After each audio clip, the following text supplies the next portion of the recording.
Stop programming yourself. Why do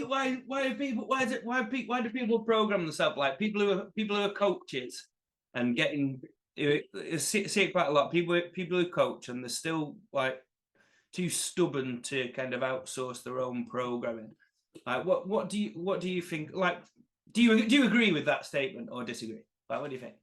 Yeah, I agree with it. I think people often think, why do coaches have coaches? Like, surely they know what they're doing. But I think you need that element of accountability to work on stuff that you don't want to work on. Having that structure. I know how to write a program. If I go into a gym without a plan, I'm like, what the bloody hell do I do? It's not because I don't know how to train. It's just having that accountability and structure. But I do think if you are aware of programming and coaching and all of those things, collaborative working with another coach is fantastic. And since becoming a coach myself, I get so much more out of working with another coach because we can bounce off each other rather than just being told what to do. Yeah, so I find a key thing is with like working with a coach is like providing it's someone that you've got to trust. It's not just a kind of you Google in strongman coach and get something up and oh yeah, that'll do, tell them what to do. There's got to be trust, and it's got to be a two-way thing, and there's got to be a massive input from yourself. Like imagine what you like with you and Jenny. Like imagine there's you don't just turn around and just say, oh, tell me exactly what to do. I imagine that you put a lot of feedback to her and well, I suppose like you say, like a more collaborative approach than just like coaching should be a two-way process, shouldn't it? It shouldn't just be, a lot of people go in and think, oh well, I'm paying a coach, so I just want to get told what to do. You kind of get a lot of people like that, or you get the people that are too stubborn to get a coach because of, like we just said about they feel like they oh well, I know all this myself, or I can get all this off YouTube or whatever. Whereas like the magic happens in the middle, doesn't it? Like when you're working with someone that you trust, and but you've got that structure, that kind of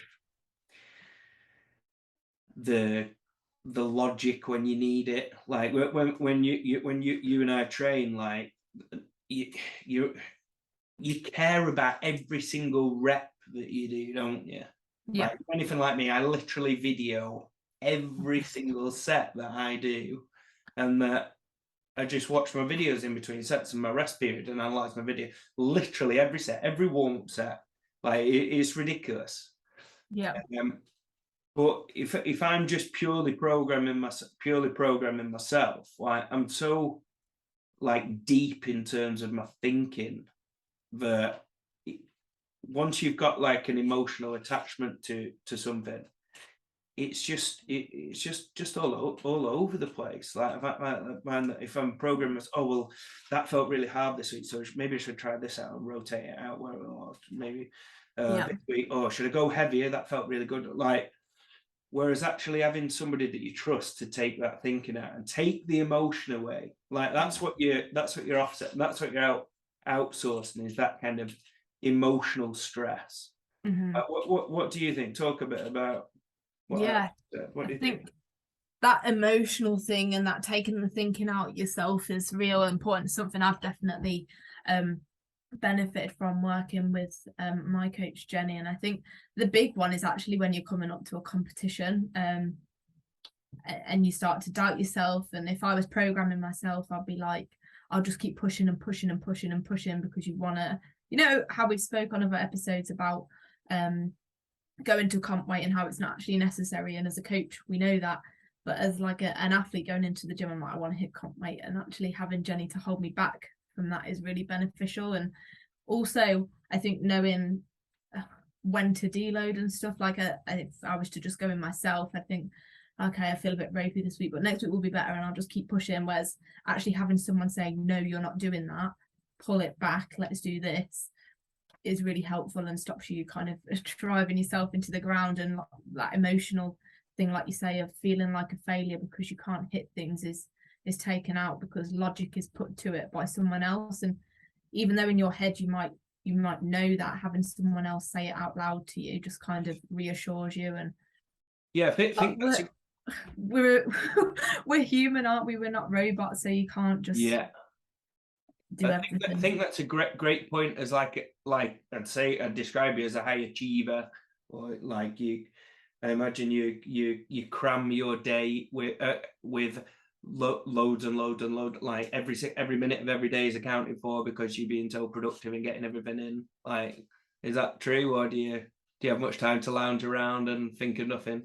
I think I've had to force myself to make time to lounge around and think of nothing, because exactly.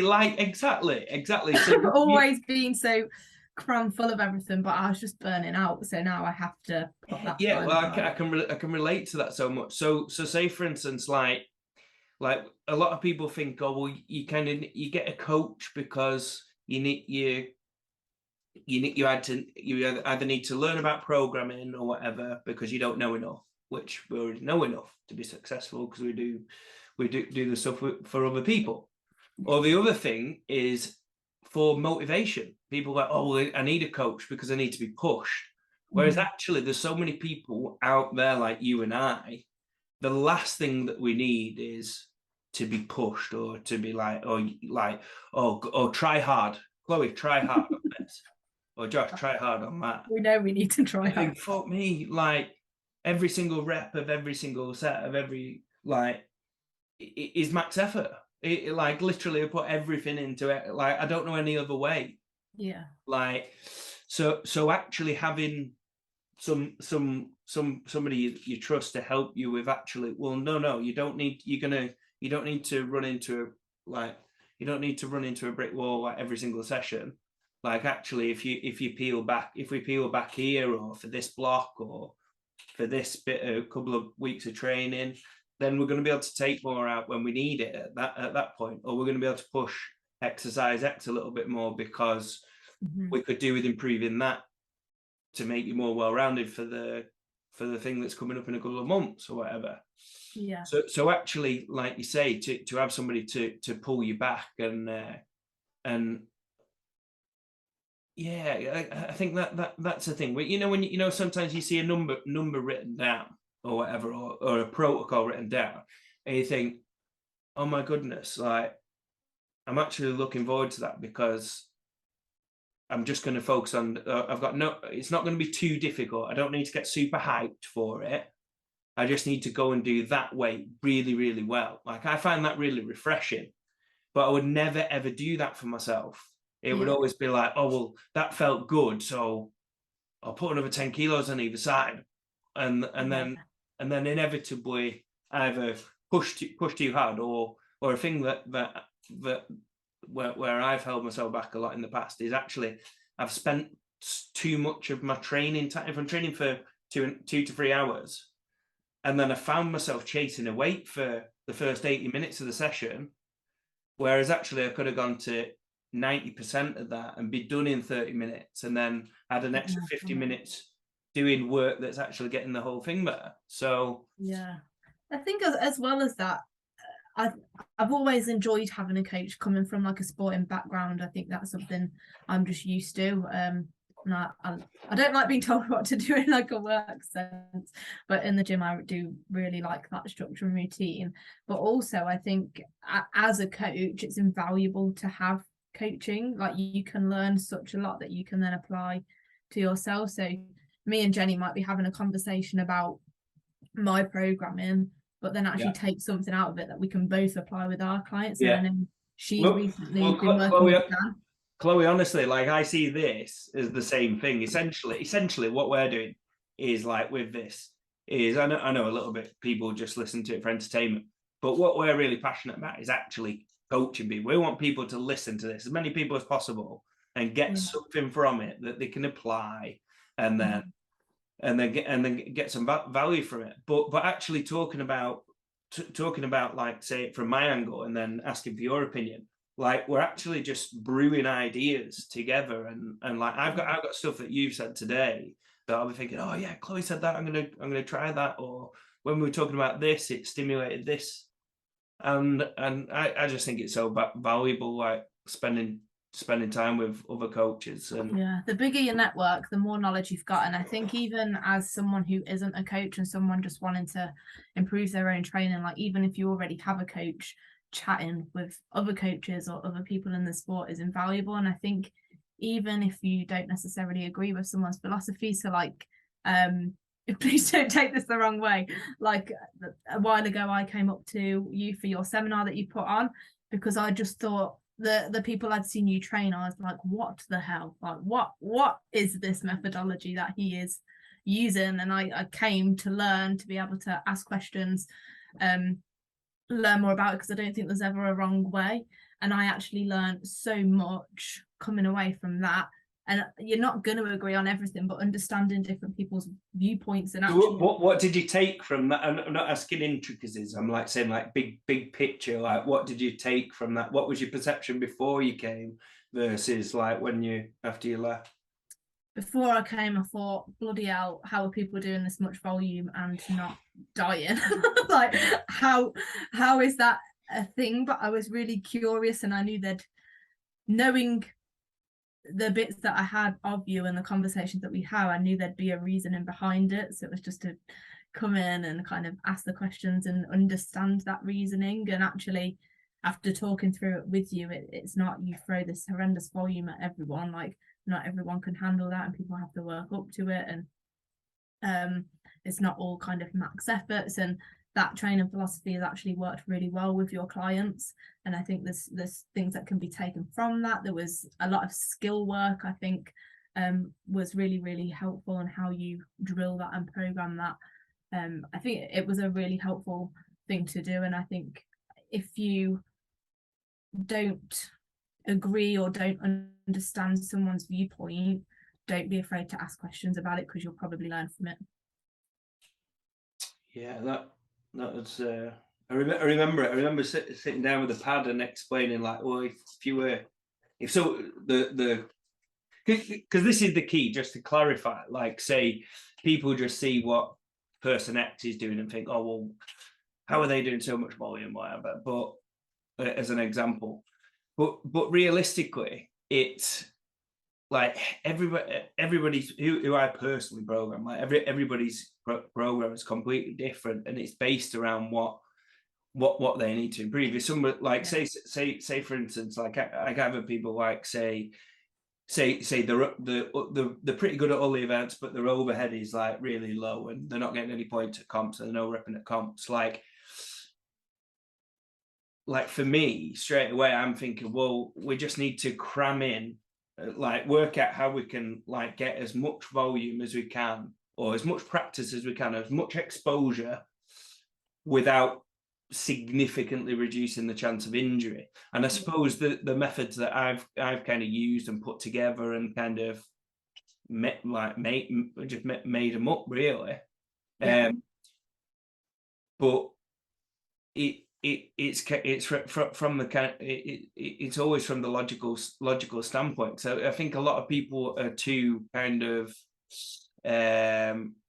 they're too attached to what's gone before. They don't realize that actually they just look at like strongman and they're like, oh yeah, well all the best guys have done this or whatever. Whereas strongman is so new, isn't it? Like, and all the kind of data and all the kind of studies that we've got on strongman, it's all new. So instead, this is where a lot of people go wrong, is they're looking at what's gone before and copying and then wondering why they're not getting any different kind of results. Yeah. Whereas this is another one of my twisted philosophies, is like, if you're actually, by the way, it's okay to get stuck in and enjoy it for what it is. And I encourage loads of people to do that. But if you do truly want to be better, then just copying what's gone before, if you're not like providing that you're not super talented, like I just don't see how it can work. Like somebody like me, for instance, couldn't just copy what like Eddie Hall's done and like get really good at strongman. Like I'm not talented enough. I'm not talented enough. I'm not gifted enough. I'm not like my genetics probably aren't good enough. Like, so we've had to work out other systems and other ways. Like how can we like get more practice in than other people at this thing, or like how can you outwork other people but without completely killing yourself and burning yourself out? Why? Like if we've got this one thing that we need to improve, how can we could we train that? Could we train it 4 times a week? What about 5? What about 6? Yeah. What about a double session? What about 8? Like, could you mentally cope with that? Like, if you could, like, I'd provide a structure that physiologically that you'd be able to recover from. And if you could do that, do you think that that's going to get you better in a 6-week, this kind of 6-week block where we need to really improve than just doing twice a week? Yeah. Like, do you know what I mean? Like that's the kind of way that I think, and that I've kind of, well, let's try it then. Let's try it. Let's see if and I think I don't know if it's going off point a little bit, but I think it's interesting. Like when I first started coaching, I thought there was this magic formula for coaching, and like this kind of how do I know what percentages to give people for XYZ? And like the truth is there is no magic formula. Like I actually very rarely use percentages in training. I think you learn as you go along, and there is no right or wrong way. Like obviously when you're getting to the very top and you're in those minuscule kind of little bits, there needs to be more attention to detail, but as long as you're being consistent and you're progressing, like you're going to get better. And person A and person B's way of getting to those places are going to be different, so you can't just follow what that one textbook just said. Yeah, Chloe, I think that is like the most important thing, that you know, like you look at different people's methods, or what he says doing this, he does whatever. There's so many fancy things, there's so many simple things, there's so many things that seem out there, like, but fundamentally it's about practice, isn't it? And about practice long term, consistently, progressive overload, like that really simple principles. Like how can you progressively overload for a long time consistently?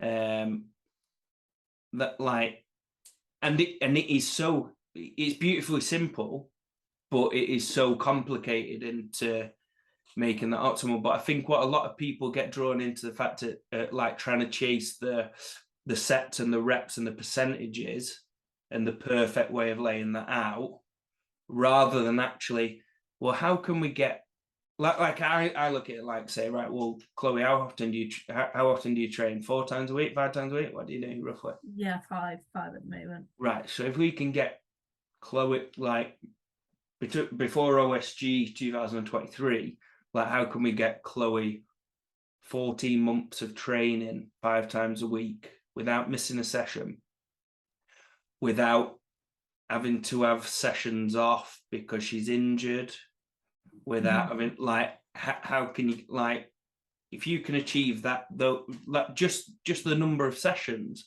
and like split it up into your structure, and like on obviously what you need to get better at roughly, but I think that the big picture is largely undervalued and underestimated, and if you can achieve that before OSG 2023, assuming that you're going to do it, like you're going to be better, Chloe, aren't you? Fact, like there's, and it does seem ridiculously simple. so you, in my opinion, we should be prioritizing that big picture and then work backwards from that. I.e., like look at, we want to progressively overload within that, but we can't just go linearly, because your body will break or your mind will break because it just gets too hard. And you have this, you know, like you can probably picture it where you look at your program and then you get session anxiety. You can't do anything else because you're thinking about, oh, I've got this number to hit. Too hard or too boring as well, I think, with the too boring. Yeah, you're 5 weeks into adding 5 kilos to your deadlift top set. Like, it just gets really, really tough. Yeah. But then Jenny throws something into the mix where it's like, no pressure on weight this week. Just do 8 triples, starting at something light, and then build up. See what feels good.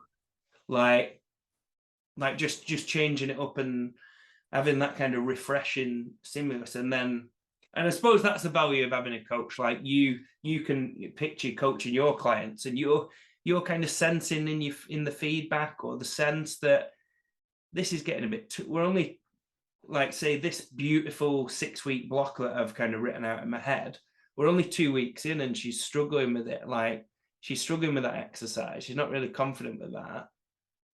But we've got another 4 weeks to go on this progression.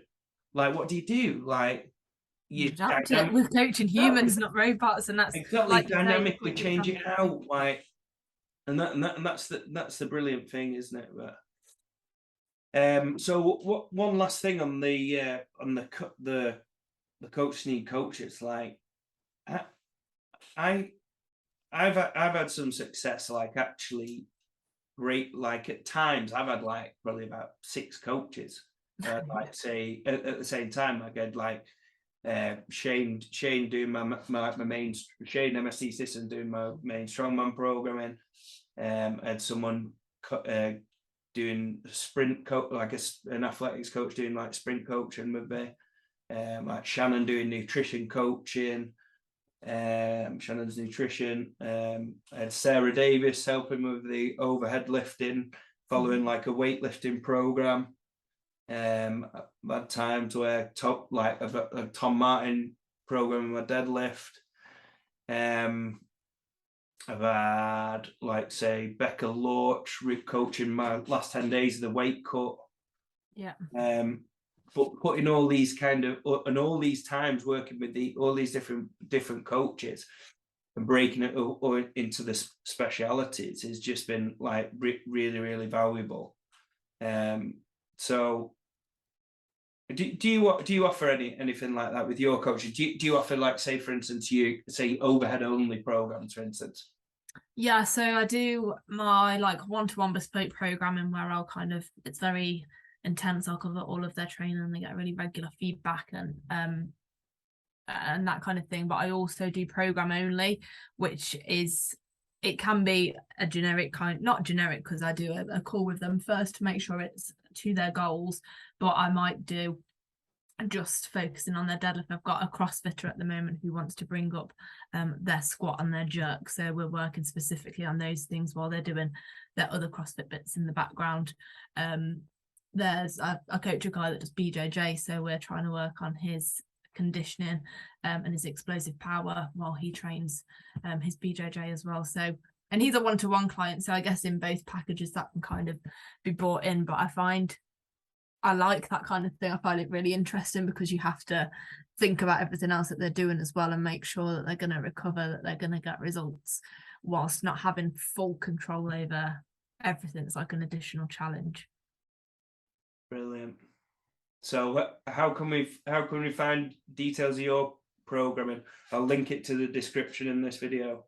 Yeah, so if you just head to my website, www.holisticsc.co.uk, there's loads on there about what I do, testimonials, different services. It's all there. You can contact me by email at chloe@holisticsc.co.uk if you've got any other questions. Brilliant.